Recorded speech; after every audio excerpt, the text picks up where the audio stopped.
The World Cup is the biggest sporting tournament in the world. FIFA claimed that 5 billion people engaged in the 2022 World Cup, and that the final in Qatar was watched by an audience of 1.4 billion across the globe.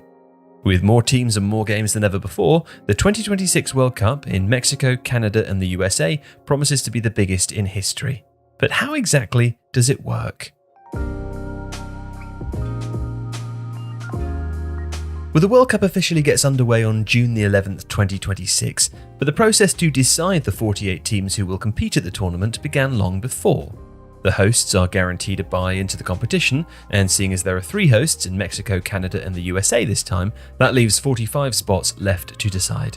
These are sorted by a near 3-year qualification process that sees countries face off against other countries from within their federation for the chance to play in the tournament. There are 6 confederations, generally based on geography, and each one of them has its own qualification format. At the end of it, 16 teams from the European Federation, 9 teams from the African, 8 teams from the Asian, 6 from the South American, and 1 from the Oceania Federation qualify. The North American Federation would normally have had 6 spots, but seeing as the 3 hosts are all from that federation this time, only 3 further teams can qualify automatically through qualifiers. Now that left 2 spots, which were decided by a playoff tournament featuring 2 North American nations and 1 nation each from the African, South American, Asian, and Oceania federations.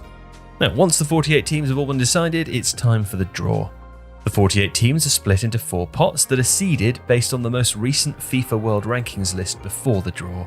The first pot contains the 3 hosts and the top 9 ranked teams. The second pot then contains the next 12 highest ranked teams, and so on. Teams are then drawn at random into 12 4-team groups, with each group containing a team from each separate pot, and no group can contain more than 1 team from the same federation, except the European Federation UEFA. The groups then play each other in a round-robin format known as the group stage. At this stage, you get 3 points for a win, 1 point for a draw, and no points for a loss. If 2 teams finish on the same number of points, then there are a host of tiebreakers to decide who finishes in a higher position. So let's use Group A as an example to explain these. If Mexico and South Korea have both finished on 4 points at the end of their 3 matches, then the first tiebreaker is which team won the match between them. If Mexico won it, they'll finish higher, and if South Korea won it, they'll finish higher. If that game was a draw though, then the ranking is decided by which team has the higher goal difference across all 3 group games, which is the number of goals a team has scored minus the number that they've conceded. If both nations are still level after that, then the team who scored the most goals across the 3 games finishes higher. The next tiebreaker is disciplinary record, so if Mexico got 3 yellow cards across the 3 matches but South Korea only got 2, then South Korea would finish higher. And if they still can't be separated after all of that, then it comes down to who has the higher FIFA World Ranking. Now, at the end of the group stage, the 2 highest placed teams from each group will progress automatically into the first knockout round, which will include 32 teams rather than the 16 seen in previous tournaments, due to the fact that the World Cup is expanded from 32 to 48 teams. Now, this leaves 8 spots in the round of 32 remaining, and those are given to the best third-placed teams. Much like within the groups, the third-placed teams are ranked first based on the number of points they've obtained. If there are teams with level numbers of points, then they're split by goal difference before following the same list of tiebreakers that we outlined before. The best third-placed teams is a concept that has been introduced to accommodate for the expansion of the 2026 World Cup, and it makes the first knockout phase a little more complicated. Before, countries would be rewarded for winning their group by avoiding a fellow group winner at the round of 16 and playing a team who finished second in another group.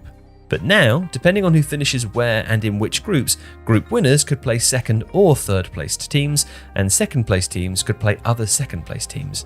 Now, you don't need to worry too much about all the different permutations of this, but these are the various different ways that the round of 32 could look. And then from here on out, the World Cup is a simple bracket tournament. Teams face each other in knockout matches. Unlike in other football matches, there can be no draws, so if the teams are level after 90 minutes, there will be another 30, called extra time, to try and find a winner. And if they're still tied after all that, games will be decided by the tension of penalty kicks.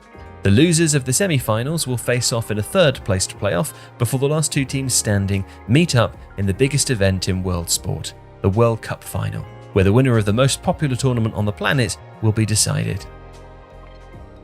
If you like this video, please consider subscribing to the channel. The Athletic is home to the best team of sports writers, reporters, and analysts in the world, offering exclusive stories and unrivaled insight.